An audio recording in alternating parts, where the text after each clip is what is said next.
we looked at after all this stuff was happening with England goes Protestant, and much of Germany goes Protestant, and Switzerland goes Protestant, and Scotland goes Protestant, and the Catholics, it's kind of like the Empire Strikes Back. You may have ever heard that movie.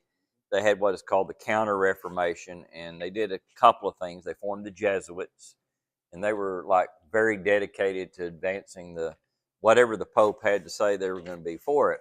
Okay, and then they also had a Council of Trent, in which that went on for several years, and they finally decided that they rejected all Protestant beliefs that didn't agree with the Catholic Church as heresy. They didn't change anything. So, and they issued a index of prohibited books that you couldn't read. Okay. Then we talked about Calvinism in France and the Netherlands. And in these Catholic countries like France, you did have Protestant movements. In France, they were the Huguenots, and they suffered intense persecution. About 400,000 people in France were Huguenots, and so on. Then we talked about the Reformation spreads to the Netherlands. And if you remember, we talked about the Anabaptists, and they started in Switzerland and then kind of went up into Germany and over into Moravia and so forth. And now they're in in the Netherlands. And the person who was kind of the leader of the Anabaptist movement in the Netherlands was, mine just went blank, Menno Simons. And Menno Simons, he was an Anabaptist, and he kind of modified some of the beliefs, and out of that came the Mennonites. Okay, and so I'm just kind of reviewing what we covered last week real quick, and so and remember, and I'm going to talk more about that tonight. But remember, some people in England that were separatists. That means they did not want to be part of the Church of England. They didn't believe the government should have any control over the church. They should be separate. So that's why they're called separatists. And a couple of congregations were over there in the Netherlands, and they came into contact with Menno Simons. And one group pretty well accepted the concept of believers' baptism, and they go back to England, and so they become. Now they had a little bit different beliefs than what the Menno Simons did and other Anabaptists, but they called themselves just Baptists. Okay, and then another group, they got on a ship called the Mayflower, and they come to the New World. Now they weren't. They didn't believe it. They weren't believers' baptism people. Okay, that they were. They were Congregationalists, but they were kind of like, that was another name for the separatists. Okay. Then we also talked about in the Netherlands, the Reform movement was real strong there. And but that is where a split occurs in the Calvinist movement. A Calvinist by the name of Jacob Arminius was assigned to debate the issue of supralapsarianism. Is that word you like? And I suspect if I were to go to Sooner Mall and ask 100 people what is supralapsarianism, Dennis, how many people you think could tell me what that is? And this was a very extreme form of Calvinism, and he thought, I don't agree with this, and he was supposed to speak in favor of it. And so his followers become known as the Remonstrants and Armenians after him. Okay, and so the Calvinists challenged him, and at the Synod of Dort, they come up with 5 points of Calvinism, which were a response to the beliefs of Jacob Arminius. And that's where we get what is called the tulip We talked about that. Total depravity, unconditional election, limited atonement, irresistible grace, and perseverance of the saints. I'm sorry, I have a real quick question. Yeah. Supra what? Supralapsarianism. No, I don't have that in here. Okay. I think, Dennis, you might help me out. If I think what it's saying is that not only did God predestine some people for salvation and left other people as reprobates and all that kind of stuff. Yeah.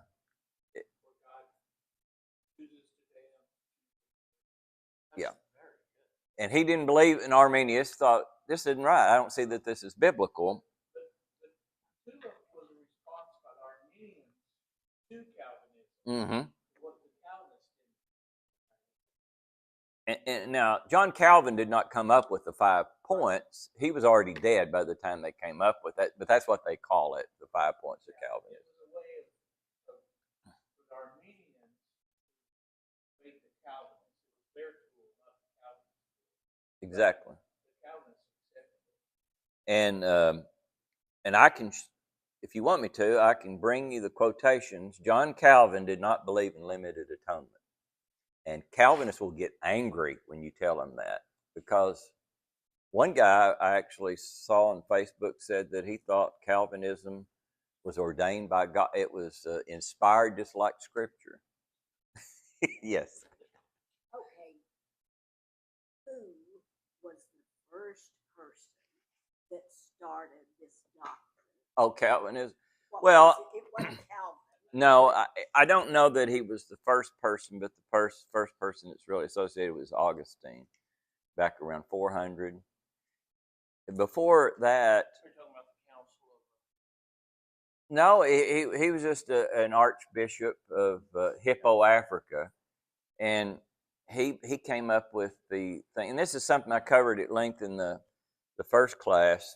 Up to and what it, and I think he got into this time thing because God knows everything in advance, and that kind of led him to this idea that, well, God decided what everything's going to be, and if God can't decide what everything's going to be, then He's not God.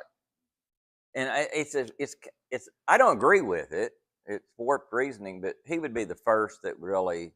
Augustine was influenced by. There were rival religions in the Roman Empire. One of them was, how do you pronounce it, Steve? Manichaeans. Manichaeans, yeah. Manichaeans had an idea of determinism, very strong determinism. Augustine practiced that for a while. And then he was converted to Christianity. But he brought that determinism in. Yeah. And Steve was right. It was 400 years of the church. No one taught that. So Augustine.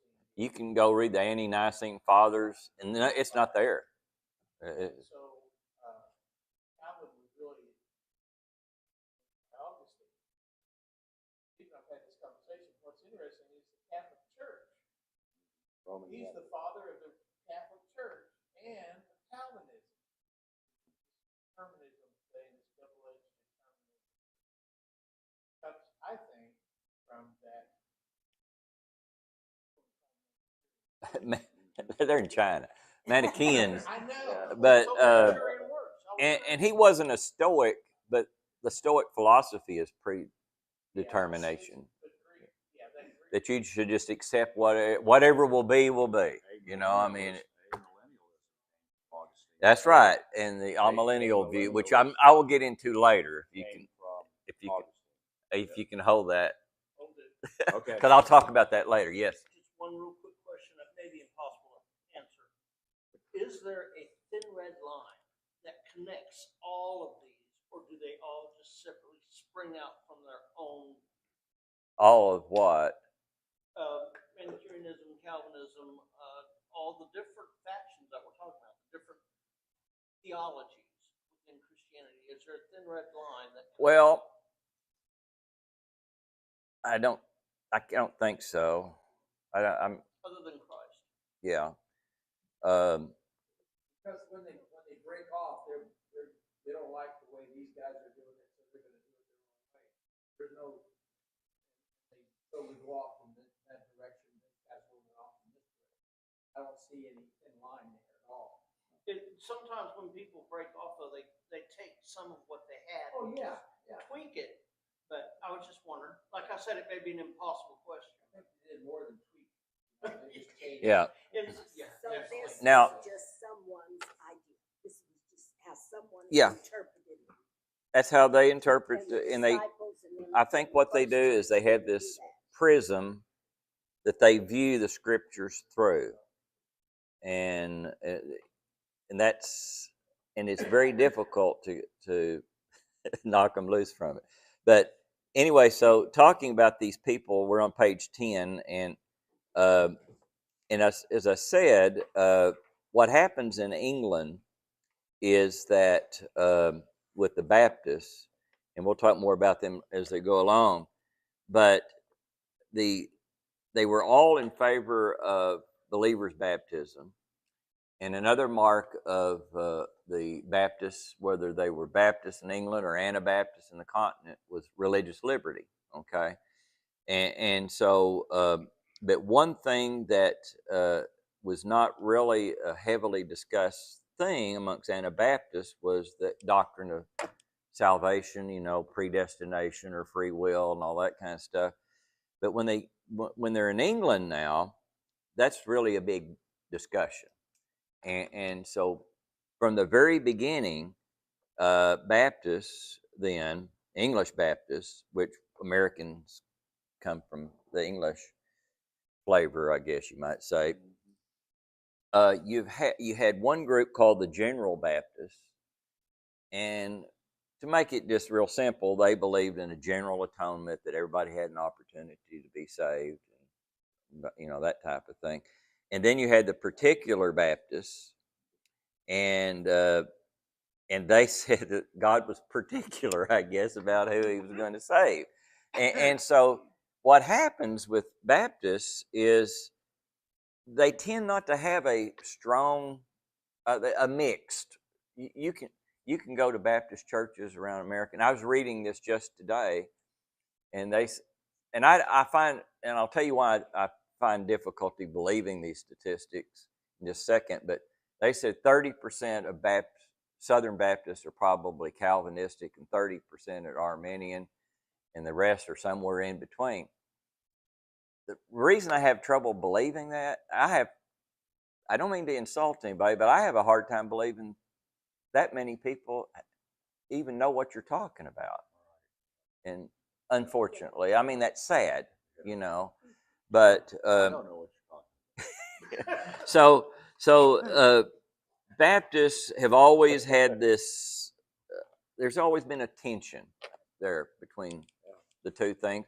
And I think Baptists have, this is just my opinion, I think Baptists have taken the correct biblical position. Amen.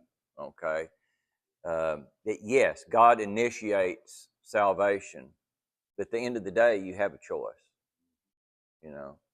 It's not irresistible grace. Okay. So then we talked about James the First. Remember, he comes in, and he wanted to unite everybody under the umbrella of the Church of England.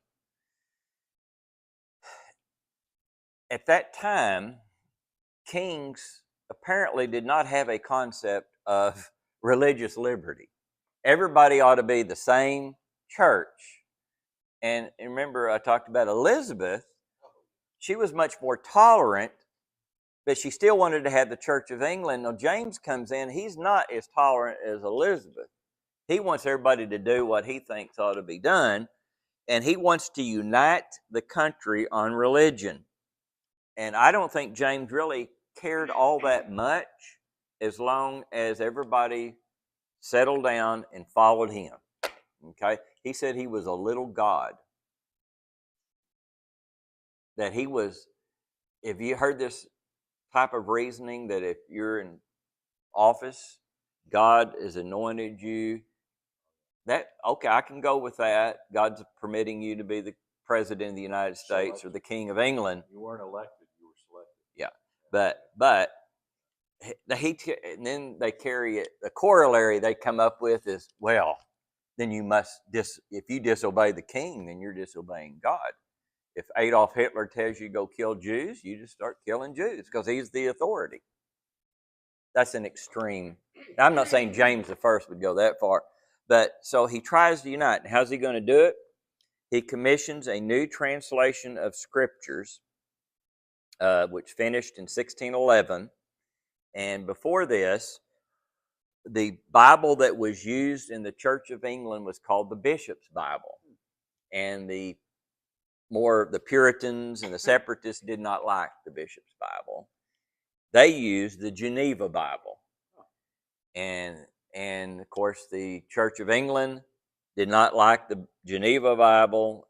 James didn't like it because the Geneva Bible was the first Bible translation that included notes.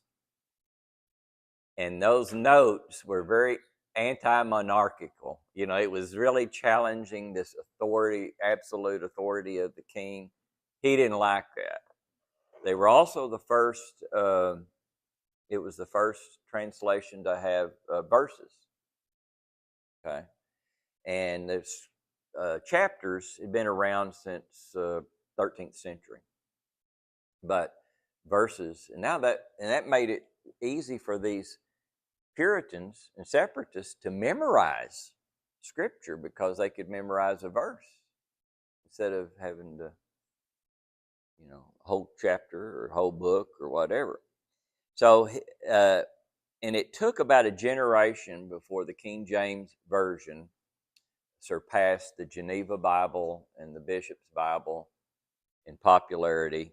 But it became the official authorized version. You notice that's what it's actually called, is the authorized version. It's the popular name to call it the King James Version, but he authorized it. And it's authorized for use in the churches. Okay, so so that's what happened. And as I said, James made sure that the translators translated Scripture according to the doctrine of the Church of England. So when it comes to the word baptize, they did not translate the word baptize. What they did was transliterate the word. In other words, just the word's baptize, they put it into English as baptize. But what does baptize mean? Baptizo. Yeah. Well, yeah. I'm not trying to be too specific, complicated here, but they use that word just to, instead of saying immerse, because that would go against the doctrine of the Church of England. Baptize means immerse. Means immerse. That's what the word means. It was used. Because that's not what the Church of England was doing. They were sprinkling.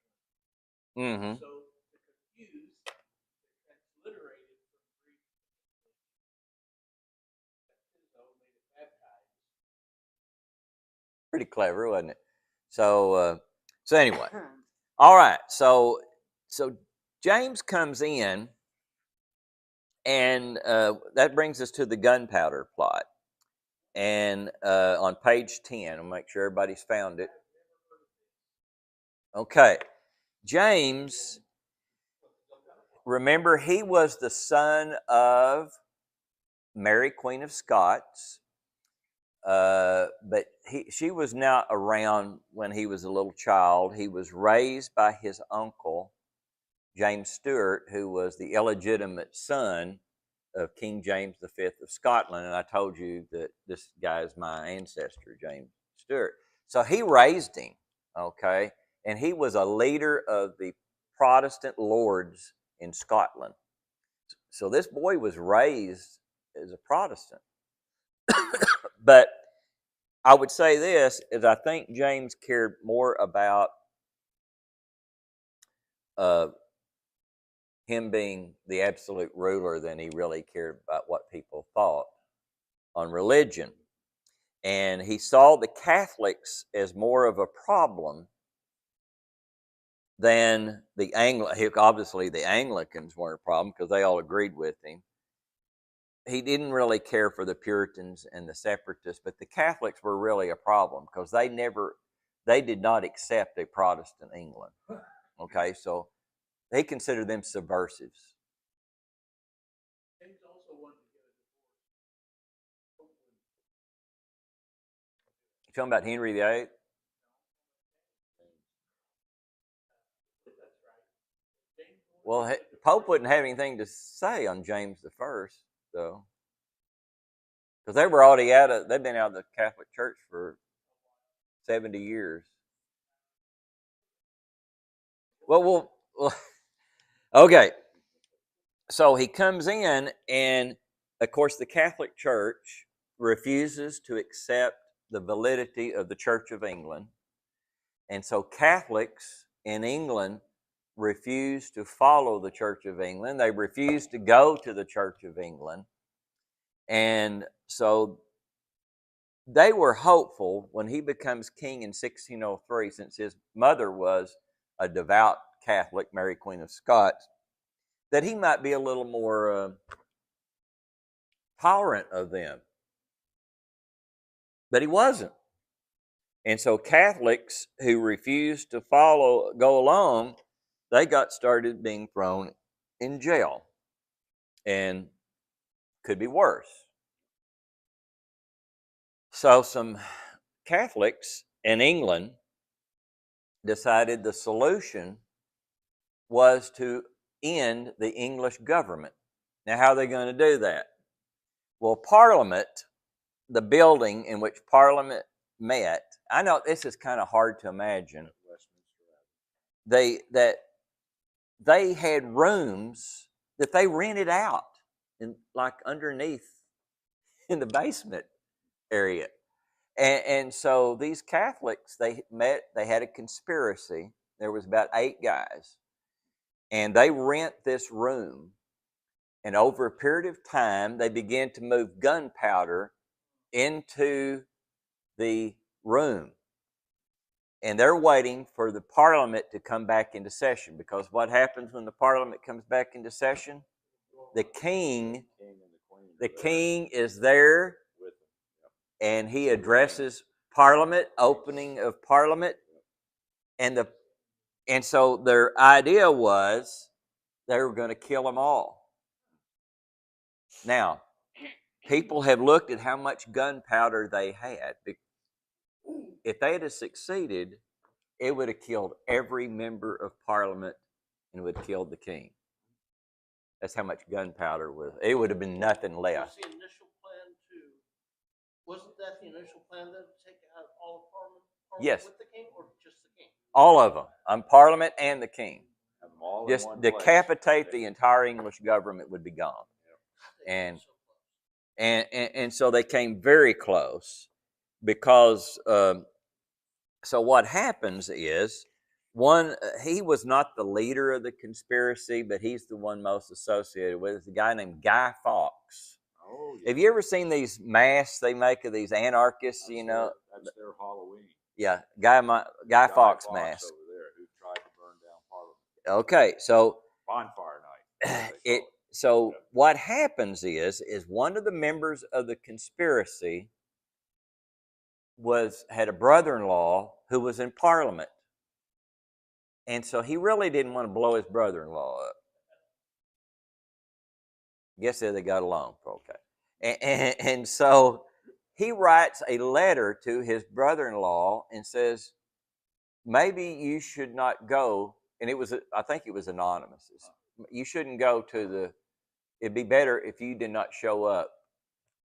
He thought it was strange. So he takes it to a guy named Cecil, who is the top man for the king, top advisor. And he thinks this is really a strange letter. So he sits down with the king and he says, I think there's something going on here, okay? Maybe they should be over the Secret Service. But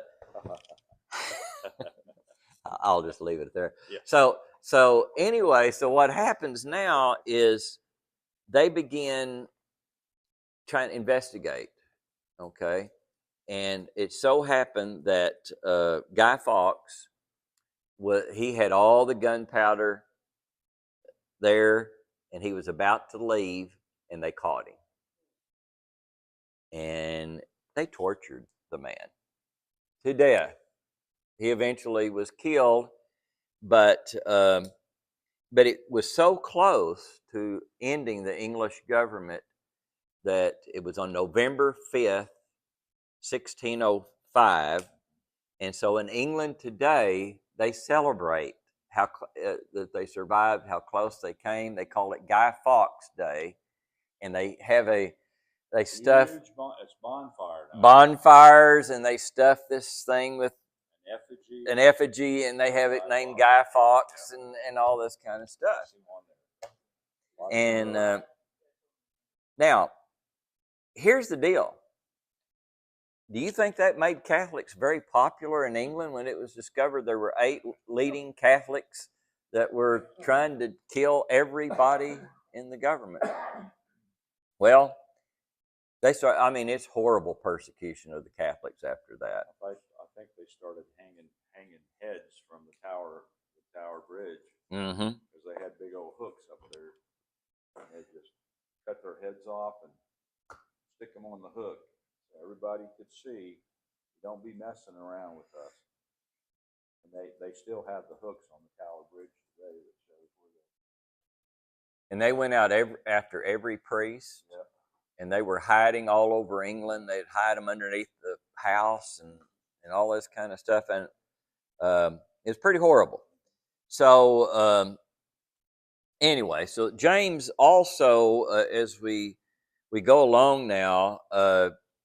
James now makes the Puritans mad. Now, he's already made the Catholics mad. Now he's going to make the Separatists and the Puritans angry, because in 1618, and this isn't on your paper, but he issued, I'm going to just kind of some background. He issued the Declaration of Sports. Now, what this was is this really struck at the Puritans really hard, because the Puritans taught to keep the Sabbath very strictly. Now, they called Sunday the Christian Sabbath, not Saturday like the Jews. And so one of the things about the Puritans, and we're going to talk more about them as we go along, is that they really took a lot of the Old Testament and wanted to apply it to their time. A lot of the laws of the Old Testament, the civil laws, and all of that. And so even they just felt like Sunday had replaced Saturday as the Sabbath. And so on Sunday, you weren't supposed to do anything frivolous. You weren't supposed to do any work. Just like the Pharisees, you weren't supposed to do anything. And so what he does is he says, archery and dancing and leaping are okay. I don't know what leaping is a big deal. Bowling was outlawed on Sunday. You couldn't go bowling.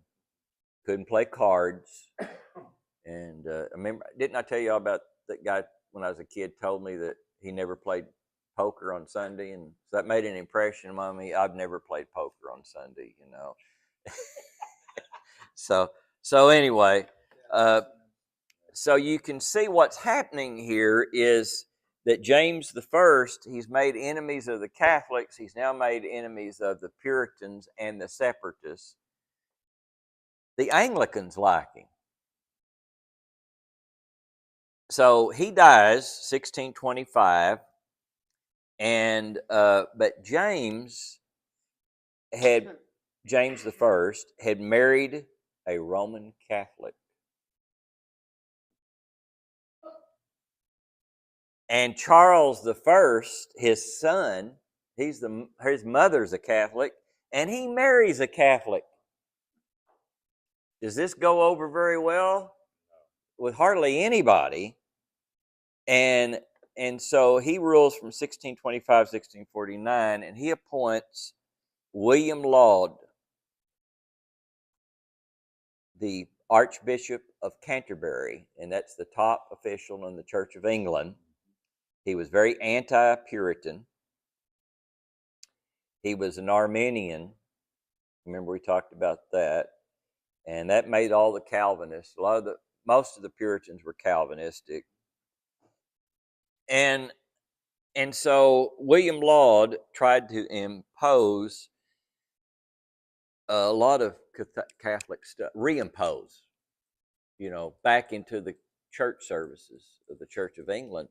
Basically, what William Laud wanted was a Catholic church without the Pope. Okay? And with the king as leader. yes, yeah. And so he would be the only person over the archbishop would be the king.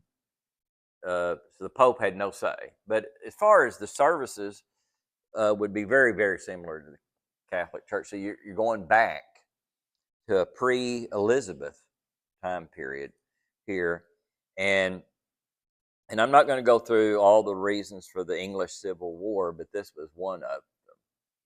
And let me also say is it's not talked about much, but one of the reasons for the American Revolution was that England wanted to impose the Church of England on all the colonies. And a lot of people don't know that they wanted to do that. That was King George. Yeah, King George III. And so anyway, so Charles I loses the English Civil War to forces led by a guy named Oliver Cromwell. Now, Cromwell was not a Puritan. He's often called a Puritan. He was a separatist, or sometimes called an independent. Okay? And when he got into it after he wins the English Civil War, he gets into it with the Presbyterians. Now, remember the Presbyterians, that was the Church of Scotland, so they thought they would, and there were Presbyterians in Parliament now. And they wanted to make the Presbyterian Church the official church of England, okay, the established church. And so he opposed that because Oliver Cromwell did not believe that the government should impose a state church. And he was able to make it stick while he was alive. He was also very tolerant of the Jews and the Baptists, which nobody else had been tolerant of those two groups before Oliver Cromwell. His army was filled with Baptists and Puritans, but they felt kind of betrayed by Cromwell, but that's another story, I guess. Okay, so that's the church in England. Does anybody have any thoughts, comments? Were any of these people true Christians? Oh, I think Oliver Cromwell was a true Christian. He had some fault, and that's a good point. Is I talk about all these people and their faults, but all human beings have faults, and so I can't say whether they were Christians or not. Their life situation was they just couldn't separate government from church. In their mind, it was all one big thing. So that was their world. That's how they thought. Yeah. It was hard. It- There's always been Christians even from the time. It was it's hard for me to imagine burning people at the stake because you don't agree with their religious view. But anyway, I have a real quick question. yeah, A while back, you mentioned the Jesuits yes, and how they were a separate order of priests the Pope put into place. Did Opus Dei come out of the Jesuits? you know what he's talking about. Opus Dei is worship. Opus Dei is a set of priests and laymen that watch over church, and they carry out the explicit.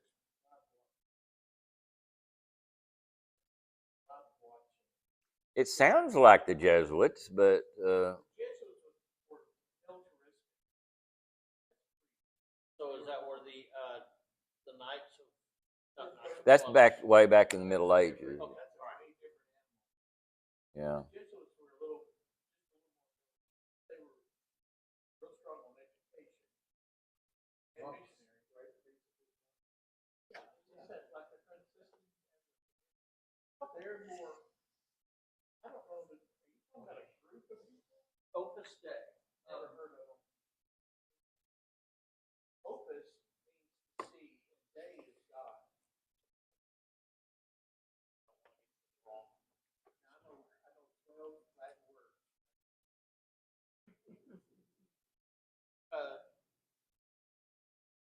Opus Dei emphasizes the universal call to holiness, the belief that everyone should aspire to be a saint, as per Jesus' commandment to love God with all your heart, be perfect as your heavenly Father is perfect. Opus Dei also teaches sanctification is within reach. Okay. Well, y'all ready to come to America? Sorry about that. No, I wish I learned something. Okay. How did, first off, the very founding, the very discovery of America by Europeans was done because of Christianity. When you were in school, you may have been taught that Christopher Columbus was the only person on earth that thought the world was round, and he was going to try to prove the world was round by coming to America. And it doesn't make any sense, okay? So here's what the deal was.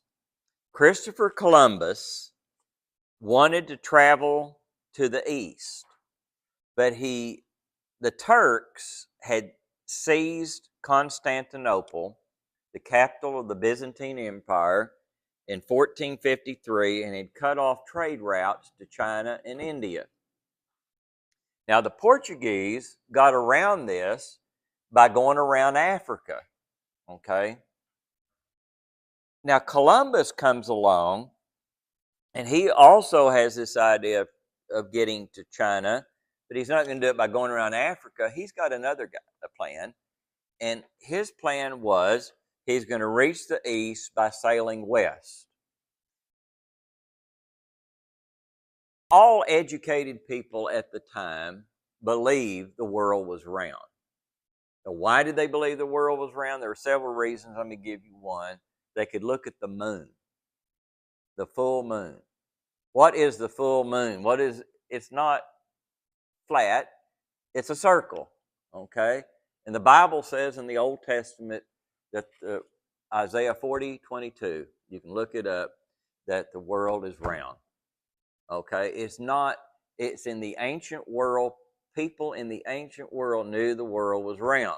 That the problem that Columbus was running into, he needed money to do this. And at that time, the governments were the most logical ones to finance this voyage. And he really needed their stamp of approval. Okay, so he goes to the King of England, he goes to the King of Spain, he goes to the King of Portugal. They all turn him down. They don't turn him down because they didn't believe the world was round.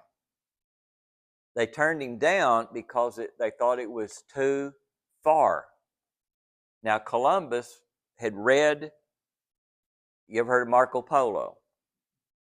A couple, 200 or 300 years before this, Marco Polo, this Italian family, they had gone to China, okay, and he had written a book, and Columbus read it.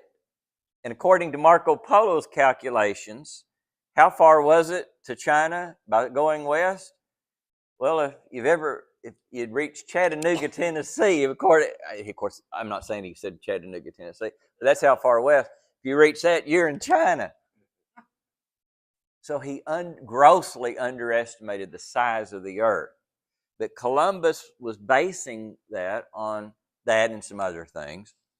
And so he didn't think it would be all that long of a trip. Now, the next question is, a lot of people say, well, Columbus wanted to come over here and kill all the natives and no, he didn't even know there were any natives here. And I've even read people say things like, well, Columbus, he brought diseases. And well, he didn't do that intentionally because he wasn't going. Why did he want to go to China? The number one reason that Columbus wanted to go to China was because of his theology. This is what he believed. I'm not saying this is what I believe. I'm saying this is what Christopher Columbus believed. He believed that Jesus Christ would not return until the Christians had re-control of Jerusalem. He took the stuff in the Old Testament where it talks about the Jews going back to, all that. He took that to be the church, Christianity. So he's going to help God out. He's going to go to China. Now, why did he think China was open to the gospel? Let's go back to Marco Polo. Marco Polo and his family were told by the ruler of China, Kublai Khan, who was the grandson of Genghis Khan. Kublai Khan was really impressed with the Christian faith. He said, go back there and tell the Pope he can send as many missionaries as he wants to China. They went back and they actually had an audience with the Pope.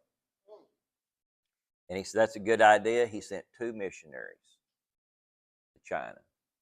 And they didn't even make it to China. Okay? So you see the opportunity that was lost at that point. Well, Columbus thinks, he reads this and he thinks, these people are open to the Christian faith. If we can go there to China, get them all converted to Christianity, we can raise an army, the European armies and the Chinese armies, and we'll get those Muslims out of there. This is what he believed. Now, I'm not saying this is what I believe. This is what Columbus believed, and that's what he was trying to accomplish.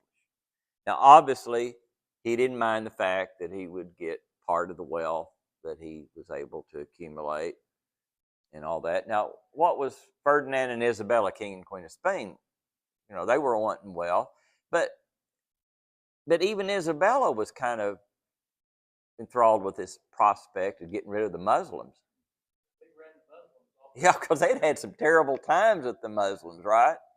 Because the Muslims had been in parts of Spain for 700 years. And in fact, Columbus was one of the soldiers in the army that had ousted the Muslims in 1492, just a few months before this. So you see how all this stuff works together.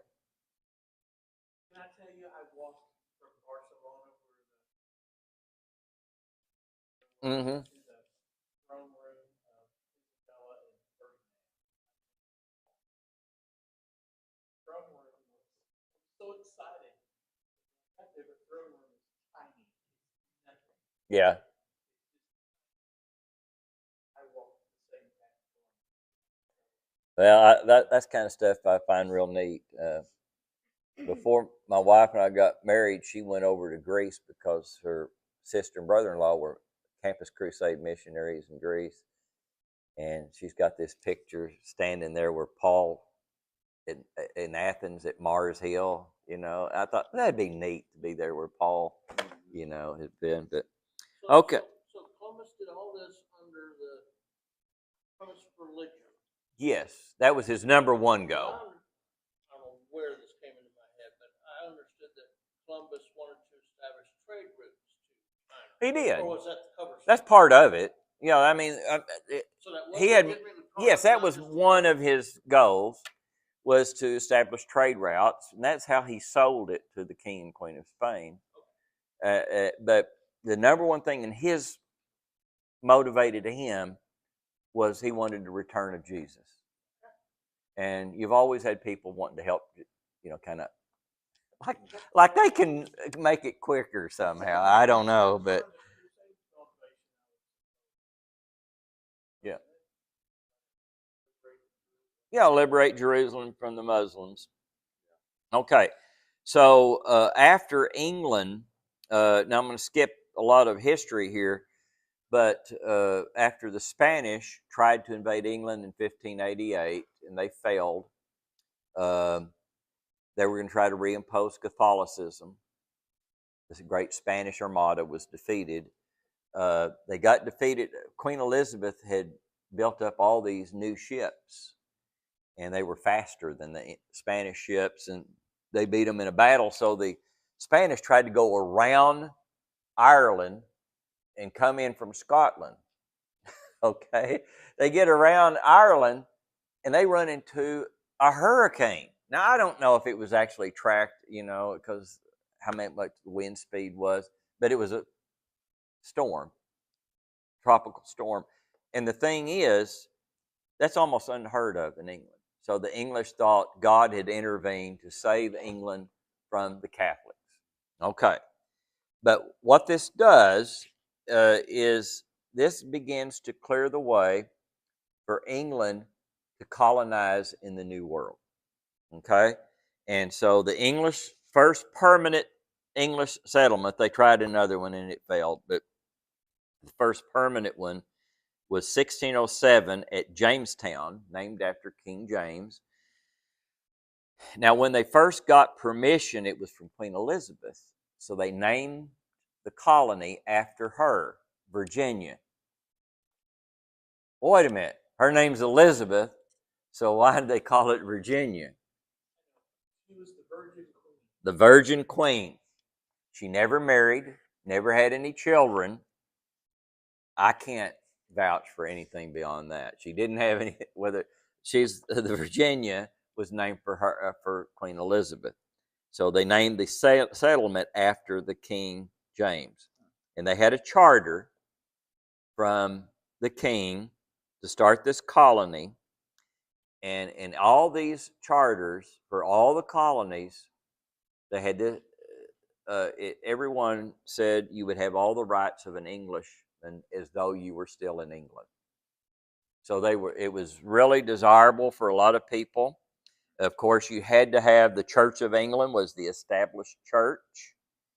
Now the independents, remember them, the separatists that had fled to Holland. We went back. I kind of mentioned that. One group of them went back to England eventually, but this other group, they came to America in 1620. Please remember, the Pilgrims landed in December. Got that? Okay. On the Mayflower. Now, the first people that got there were not Puritans, they were separatists. Okay? And in fact, there were some more separatists that came to America before the Puritans got there in 1630, but you never hear about them. They're kind of in between, so they settled in Salem, okay? And they were far away from where the Puritans were, so they thought they were going to be able to kind of be independent and everything. It didn't turn out real good, but so the Puritans established Massachusetts Bay as a theocracy. Now, what is a theocracy? It's supposed to be the rule of God, but it's really the rule of an elite. They're saying it's sort of like these Muslim mullahs. They say they're doing all this for God, for Allah, aren't they?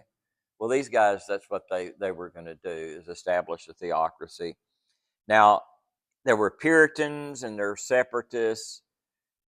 They were pretty clearly identified as separate groups in England, but in America, they kind of merged together. Does that make sense? Because they don't have to worry as much about anything being imposed on them. Now, a lot of people came to Massachusetts, what is now Massachusetts, and one guy, Roger Williams, and you're going to hear some of my family history and genealogy as we go along here. The church in Salem, the pastor was a guy named Samuel Skelton, who is my direct ancestor. Really? He's pastor of the church in Salem. Skelton, Samuel. Huh? Like Red Skelton. Like Red Skelton. I don't know if they're related or not. Yeah. And I think Samuel Skelton, okay, he was the pastor, and then a other young man came from England, and he appointed him as his assistant pastor. His name was Roger Williams. Samuel Skelton died, and Roger Williams was elevated to the pastor of the church at Salem. Now, when I went to Massachusetts here a few years ago, I didn't know that. The church building is still standing there in Salem. I would have loved to have gone and seen it, but anyway, we just looked about stuff about the witches. But anyway, he denounced the theocracy in Massachusetts. It wasn't that he disagreed with them on their theology.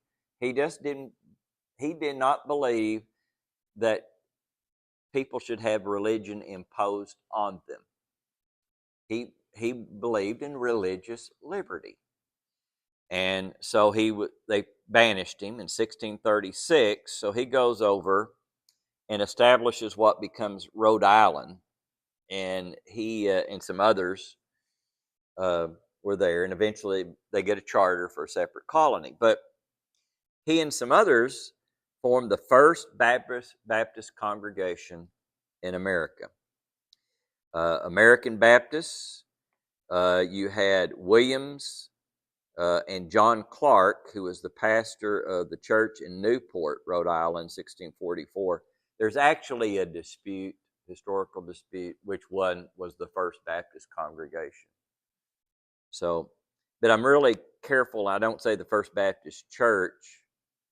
I say the First Baptist congregation because y'all might find this hard to believe. There are people that think First Baptist Church is a denomination. I had a guy ask me one time, he goes, well, what's the difference between Southern Baptist and First Baptist? Yeah. I said, well,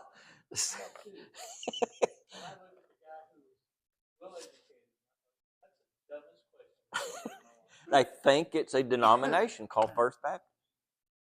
So I don't know which one was the first congregation. Where did the First Baptist come from? Because there's a bunch of First Baptists. Yeah, First Baptist, the First Baptist. First Baptist in Norman. Yeah, the first one in that town. That's what it means. That's all it means. That's all it means. And in the South, you have Second Baptist. Oh, yeah, I've seen those before, too. What happens when you got a Baptist church, the First Baptist Church of a town, but they have female deacons and they drink wine? Is that not a separate from what we believe? Southern Baptist? Well, yeah, but each congregation is autonomous, and anybody can start a church and call themselves Baptist. There's nothing that stops them. This is a big church. This church in Kansas. What do you call it? Westboro. Westboro Baptist Church. They're not affiliated with any other Baptist church in the world. No, it's in Kansas. But they call themselves Baptists. So the average person probably thinks, well, they must be Southern Baptists, but they're not. They're just their own thing. The whole thinking is different. It's all, anybody can call themselves Baptists. Now, yes, sir. Just to clarify. Yeah. This church is not First Baptist, it is simply Baptist. It's just a Baptist church. And follows the Baptist.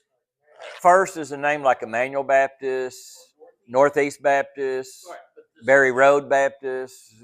We follow the Baptist belief. Yes. The Baptist faith. Oh, That sounds exactly. Yeah. Okay, so now another Roman Catholicism. Now remember, the Catholics, when they were in power, they were doing the persecuting over in England. Now they're the persecuted. And so it so happened, 1634, now Charles I, who's eventually going to lose the English Civil War, remember him? He was good. He was very sympathetic to the Catholics. And so his wife was a Catholic. And she was the sister of Louis XIV, France, by the way. Henrietta Maria.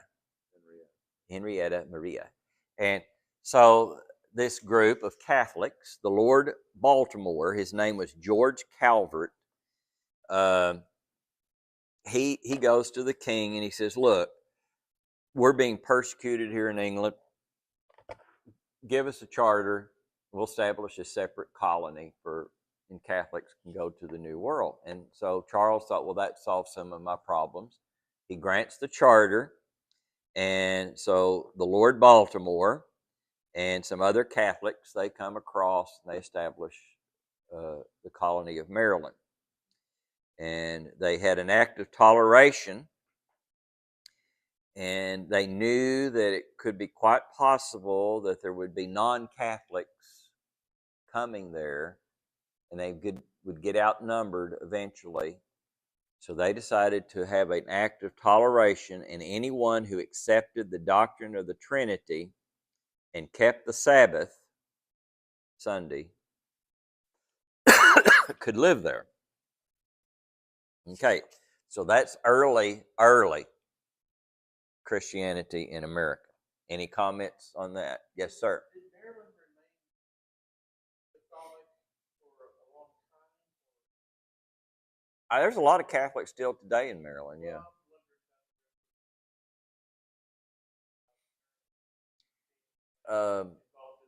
The Carroll, there was a family called Carroll. They were Catholics. They were one of the signers of the Declaration of Independence. They were from Maryland. But I don't know. I think there's a lot of Catholics in Maryland, in Delaware, and up in there. Remember, our president's a Catholic in Delaware. So. Okay. So anyway. Anyway. So now let's go back to Europe. Continental European Christianity. After the threat of the Turkish Muslims began to recede after they took some defeats, trying to invade Europe, they were trying to spread peace. You know, that's what Muslims do, and so so that kind of began to do what? Yeah. So now in France, you have a civil war. It's called the War of the Three Henrys, because the leader of the three groups were all named Henry. And the winner of the war was Henry. He was Henry Bourbon. He was the founder of the Bourbon dynasty, and he was a Huguenot. Remember, a French Protestant. But upon becoming king, he converted to Catholicism. Very cynical and pragmatic. He thought, well, if he becomes a Catholic but gives toleration to the Protestants, I'll have peace in the kingdom. When somebody asked him, why did you do that? He said, Paris is worth a mass. And so what he meant by that, being in control of Paris, it's worth having a Catholic mass, you know, and all that kind of stuff. Well, he issued the Edict of Nantes, and what that did is it says toleration. Now, there's a difference between toleration and religious liberty. Toleration means we'll put up with what you're doing, but religious liberty means you can do whatever, you know. It's a little... Toleration would be so like, well, you can do it as long as you're within inside the building, inside the church building, or something like that. But within limits. Yeah. Okay. So yeah, and this a Catholic priest assassinated him because he didn't like it that he was giving toleration to the Protestants, and so this was revoked in 1685, and Louis XIV drove all the Huguenots out of France. Now, this really damaged France in a lot of ways because the Huguenots were Calvinists. Remember that Protestant work ethic and all that. They were the merchant class a lot and that sort of thing. And so Switzerland, America. There were a lot a lot of them came to America, like for example Francis Marion. Some went to Canada. Yeah, but Francis Marion was a Huguenot. You've heard of the Swamp Fox in the American Revolution. So a lot of them in Charleston, South Carolina. That's where a lot of them went. South Carolina. I'll explain later why they went to South Carolina. But so he drives them out. So the Jesuits were forbidden to missionize China because they allowed pagan practices to continue in China. The Dominicans complained to the Pope, and so he told them, you can't go there anymore. Lutheranism by this time was mainly in Germany and Scandinavia, usually with the doctrines of Philip Melanchthon. You may remember I said that the Lutheran theology is more of Philip Melanchthon more so than Martin Luther. I'm not saying there's a huge difference between them, but that's the way it is. Another movement that was going on in Europe was Pietism. And this was kind of a reform,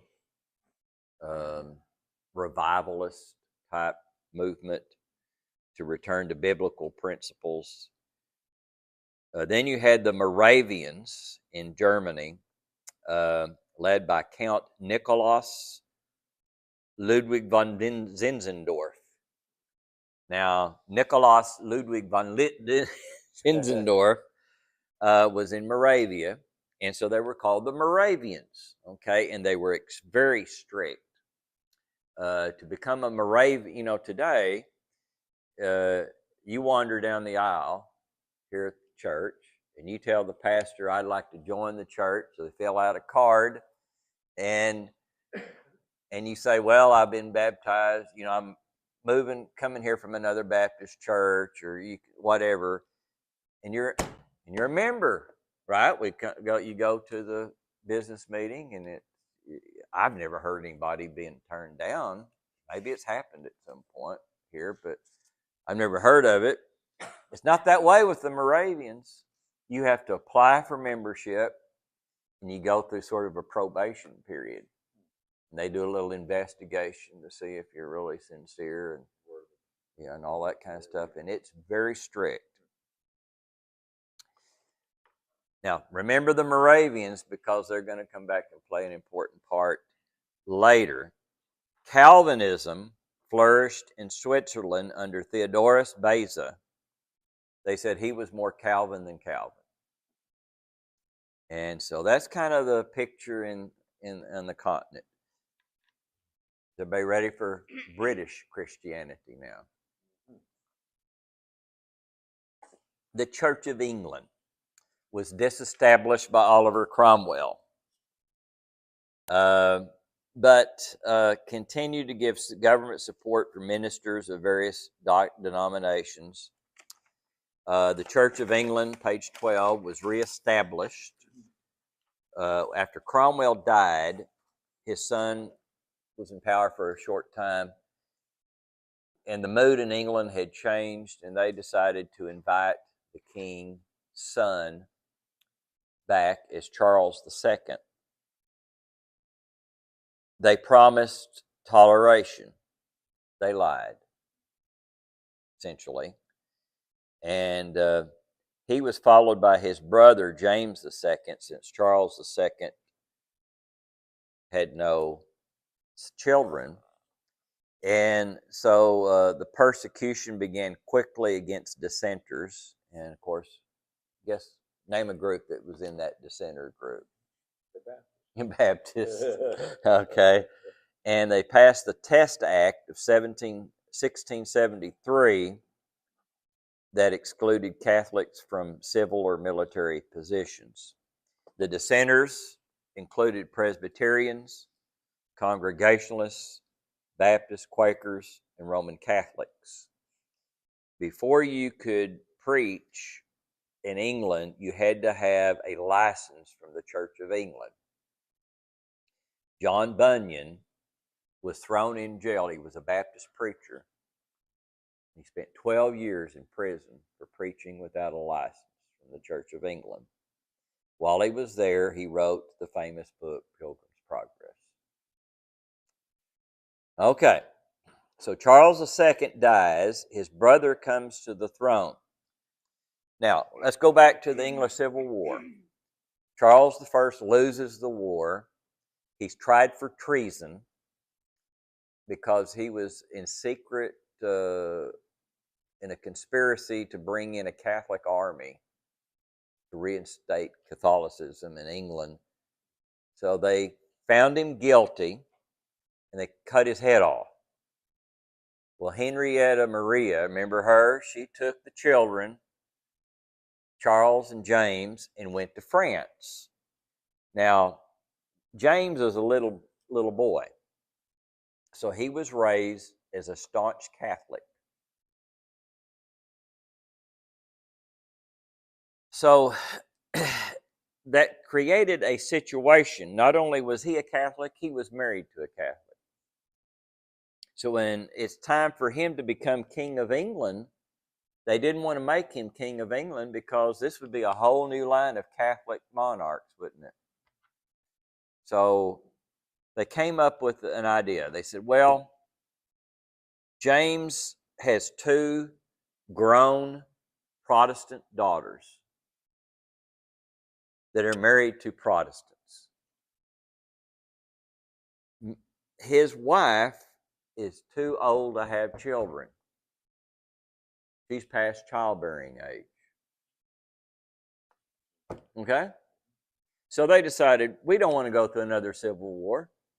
So we'll let James II be King of England, and then after he passes on, the throne will pass to one of the Protestant daughters. Because there ain't no son. But then, 3 years later, she gets pregnant. And this creates a crisis because if it is a son instead of a daughter, he would take precedence over the two daughters. So they had 60 men present in the room when she gave birth to a son. And Parliament said, we've had enough. We have the Glorious Revolution. The Parliament passes a resolution firing the King of England. He's kicked out of the country. What house is this? House of These are the Stuarts. They're still Stuarts. Yeah. And so he leaves. And so his daughter, Mary, the older daughter, is married to William, the Duke of Orange. He's a Dutch guy. And if you've ever, Syracuse, their nickname is the Orangemen because of that. That's where most of the Dutch were, New York and New Jersey. So anyway, so William and Mary are invited to become King and Queen of England. And in exchange for the act of toleration, many dissenters were removed from persecution. So England is moving toward more tolerance of religion. They're not going to get rid of the established church. Okay. But they're going to allow non-Anglicans to practice their religion. More and more that's going to move in that direction. Now, once the persecution was removed, you would think, man, the Baptists are going to just boom. They declined. Anybody want to guess why they would have declined?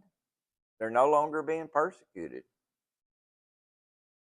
Well, there were two things. The General Baptists, they became infected with the Unitarianism. And what is Unitarianism? They didn't believe that Jesus was equal with God. They're pretty important. Jesus was. Yeah, they didn't believe that. Yeah. And so So no Trinity. no Trinity. They denied the doctrine of the Trinity. And so that really damaged the General Baptists. And then the particular Baptists, they were damaged by hyper-Calvinism. They'd become so intense on that people came to believe that you shouldn't share the gospel. Because if God wants somebody to be saved, he'll save them. And guess what? they weren't growing. They were declining. I guess there's a lesson there for us, isn't it? The church that we went to, Western Oklahoma, church was the first one. They believe that as well. You do not talk, you do not evangelize, you do not missionary. God wants them to know, they'll bring them. And I've always wondered why they thought Paul went all over Europe. I never have understood what they're, so. Another group were the Quakers. Oh, wait a minute. I skipped something here. English Baptists had been supporters of Cromwell. They were persecuted, and okay, I talked about that. Quakers, okay, they were led by a man by the name of George Fox. Now, they, at the time of the Restoration in 1661 with Charles II, there were 4,200 Quakers in prison. They opposed organized Christianity. That was probably an overreaction to the organized religion of their day. They didn't much care, for the way it was. But he emphasized the inner light. That really what you need to listen to is this inner light. They rejected formal worship, singing, baptism, Lord's Supper, ministers, and they tended to pacifism and philanthropy. And they were leaders in abolitionist movements later on. But if you went to a Quaker church, there wasn't any preacher got up there and preached. There was no program. They just sat there. What did they do? Well, if somebody had something to say, they'd walk up there and start talking. That's exactly how the first one does. Everybody goes in and sits down. When the time the church starts, it suddenly goes quiet. If someone wants to sing, they'll say, turn the page, whatever, and Yeah. they'll sing it. And if somebody gets an inspiration after that, if it's just a testimony, they'll stay where they're sitting and talk. But if they feel it was led by God for the whole church, they'll go up to the pulpit. So the reason they were called Quakers is, I think it was Fox that was. Oatmeal. Yeah. I'm just.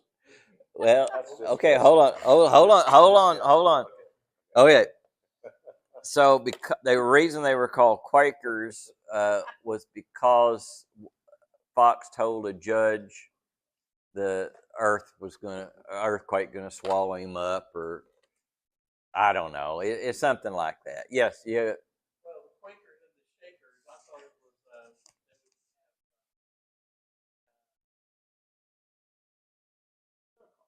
so kind of like that. They would have Shakers for static moments. Or where the Spirit would overcome them. Is that what you're talking about? Yeah. The Holy Spirit was with them. Yeah. Well, and once again, they wouldn't tip their hat to anyone, even the king. They believed that was worshiping an idol. If you were, they didn't believe in saying sir and ma'am and anything like that. And they weren't real popular because one of the things that some of them did, and I don't blame all Quakers for this, but some Quakers decided all these other churches were false churches. So they decided to go disrupt them. So here he is, you're on Sunday morning, church, and all of a sudden these Quakers come in naked and start running around the church. Well, that would be distracting. It would be kind of hard to pay attention to the sermon, wouldn't it? And that's. Do you see why they weren't very popular? Carrying on like that.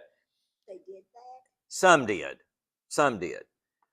Most didn't, but it's kind of one of those things. It just takes a few doing something like that to tar the whole group.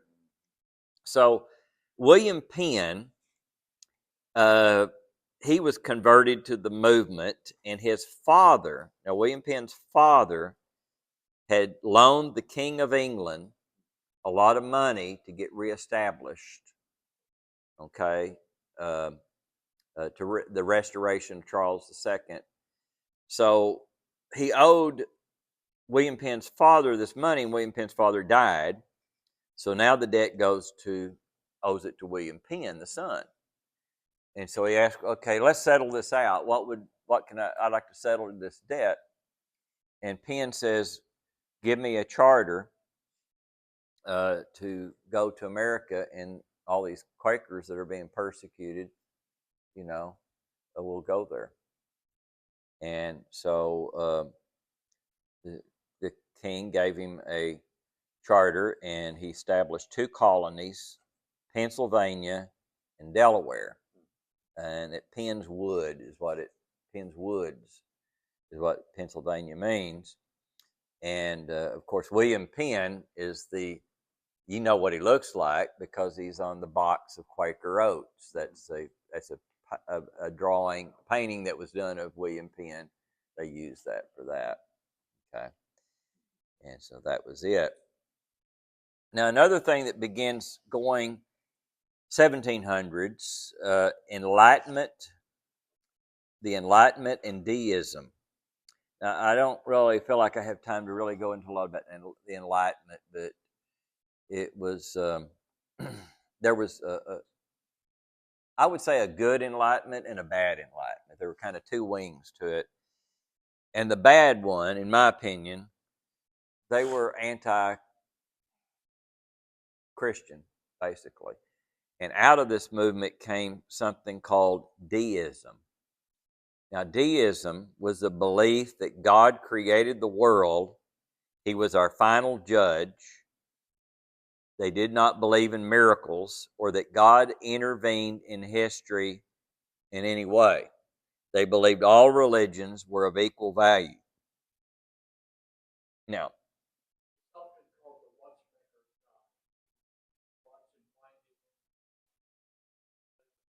of God. okay. And I'll contend that most people, non-Christians today, are deists. They may not call themselves deists, but I would say the average person, if you ask them, do you believe in God? Yeah, I think there's something. You've heard this stuff before. There's something, and everything. But that's as far as it goes with them, okay? And you may have heard people say, well, the God I believe in wouldn't do this, would do that. And so they're creating a God, really. So anyway, the deists believed all religions were of equal value, and this belief really influenced the clergy in England and in the continent, France and so forth. The Church of England clergy, many of them were kind of converted to this deistic philosophy, or it influenced them to some degree. And so what we see in England is a decline in morality.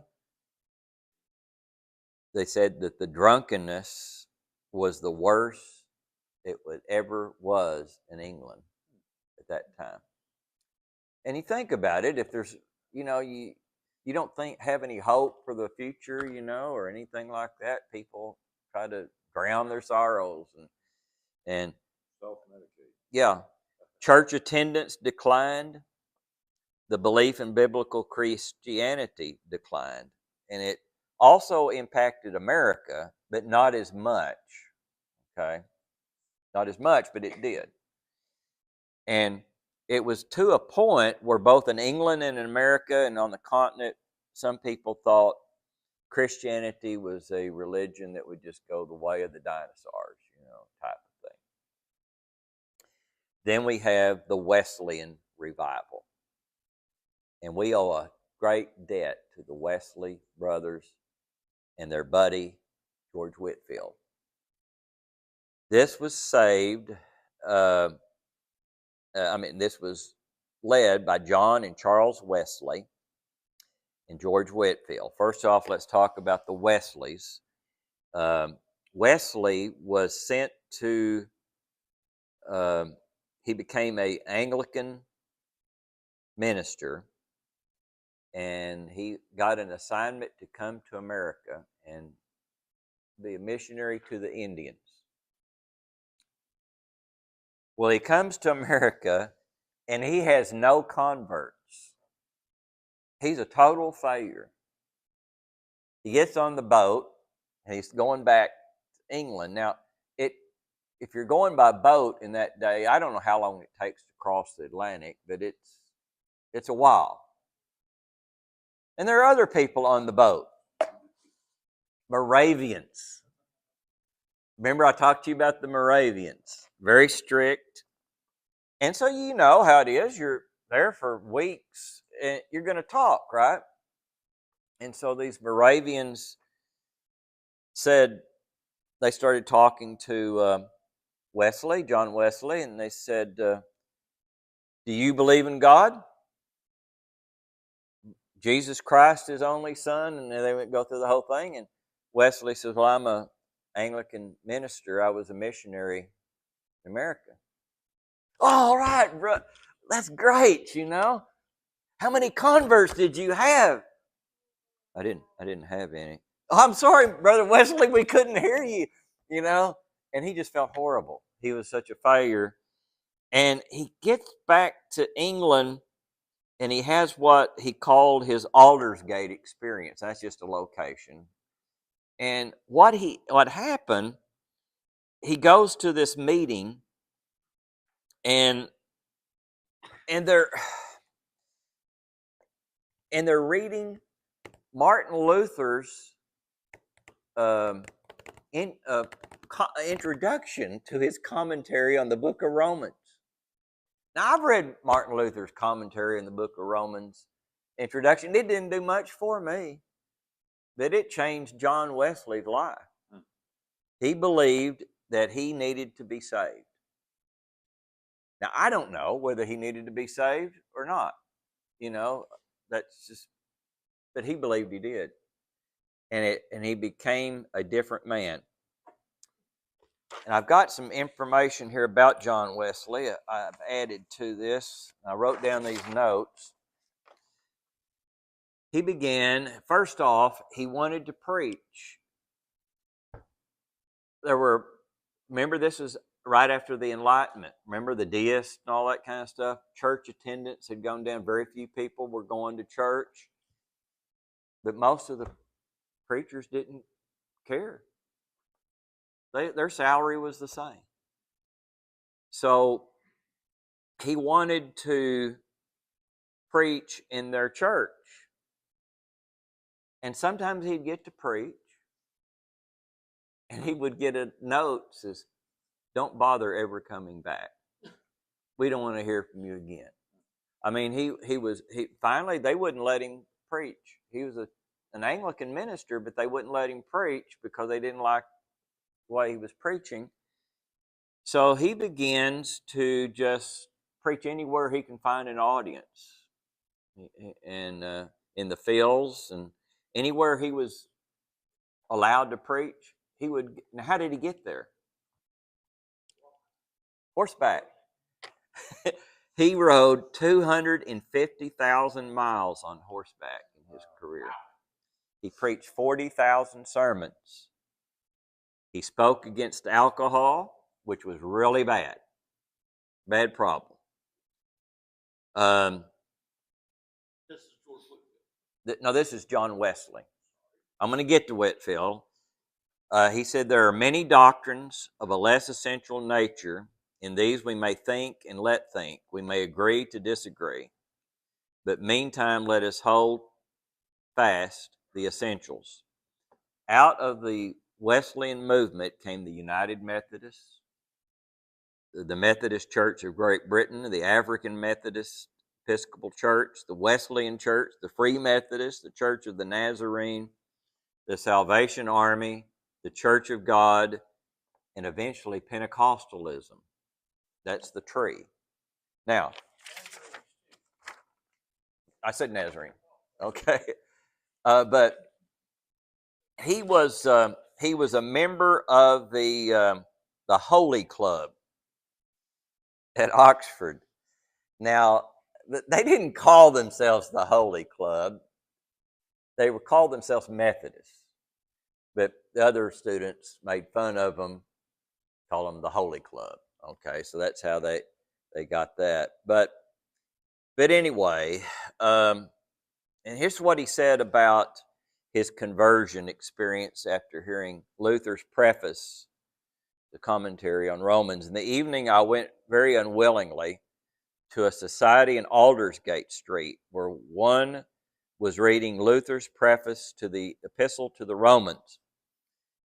About a quarter before 9, while he was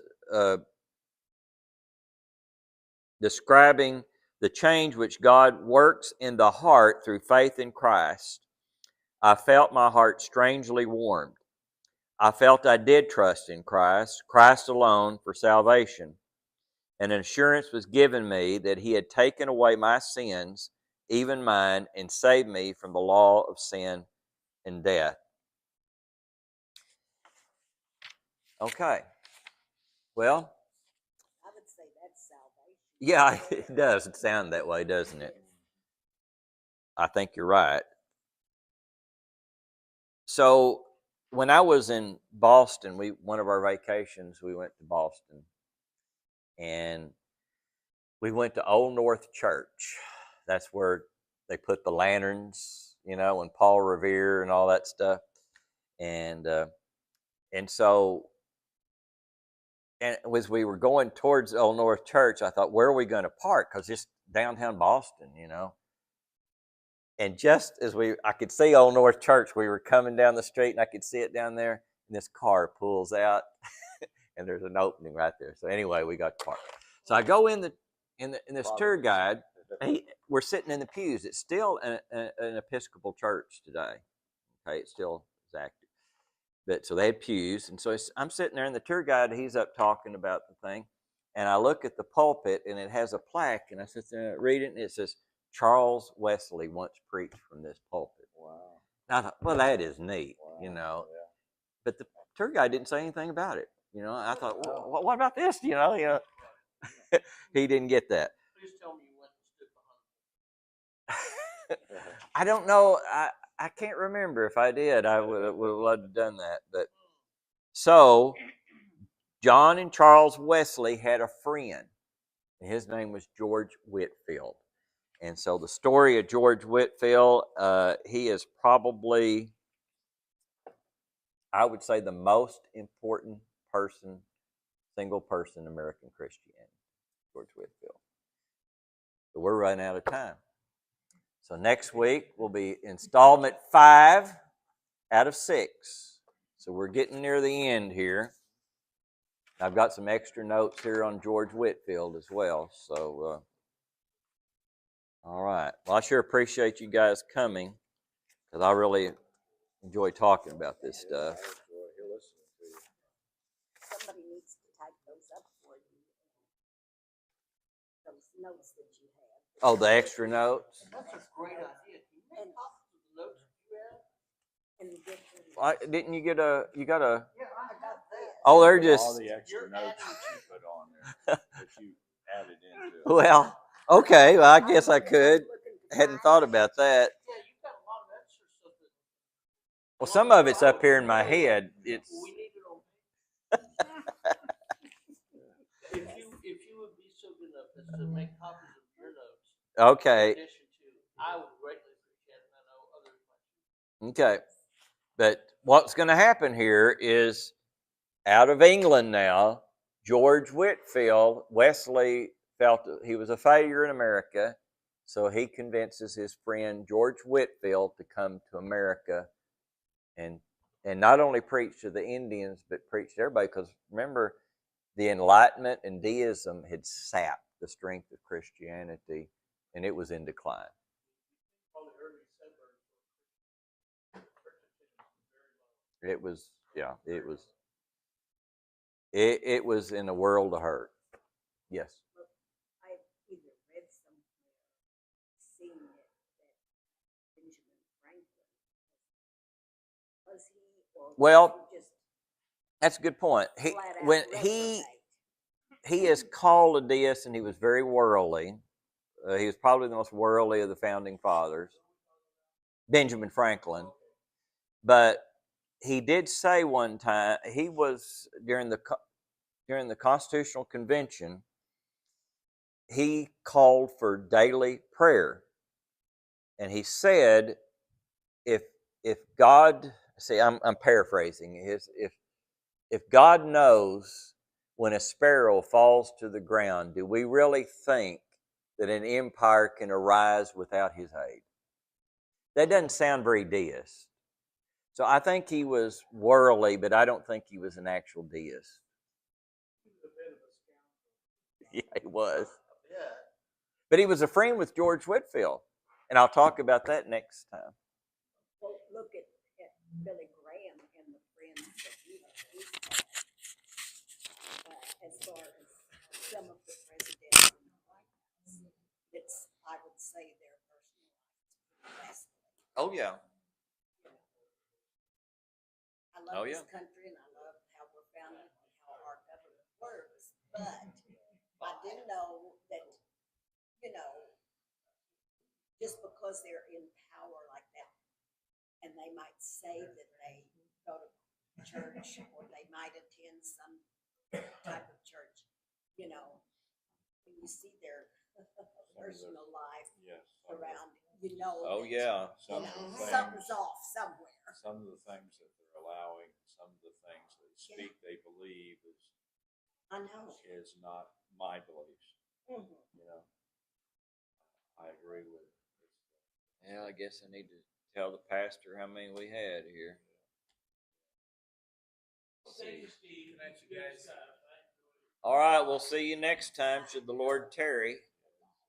Steve, Count Ludwig, is that one that turned into King Ludwig? Is that all the castles down there in Bavaria? That I don't know. It may be. Ludwig was a very popular name in Bavaria. I don't know. Don't know that. Okay. Don't know the answer to that. But you're right, Mama. I mean, it's like that Lord's Supper that they had at the Olympics. I didn't see. And the RNC. There we go. The RNC, they had that LGBTQ woman that was in the RNC that spoke about Trump. So he's kind of like making it where it's permissive, you know, and some other things. You know, it's. The church has always had I trouble. think. Yeah, but I think both of the candidates are evil. It's just one is more evil than the other. I mean, Okay. because well, it's just you know, you got the. Well, they're certainly Democrats flawed. and you got the Republicans, okay, and the Republicans are starting to move towards the values of the Democrats. I feel like, and it's like, you know, I have heard that it's not going to be an election; it's going to be a selection, because God is going to want to put whoever He wants as our next president. You know. When you talked about wearing those masks, I thought that was heathenistic kind of thing. Animal masks. I thought that was a heathenistic. Going back to They were Catholics, yeah. to the bombing or to the Gun. I've never. Gunpowder plot. Remember the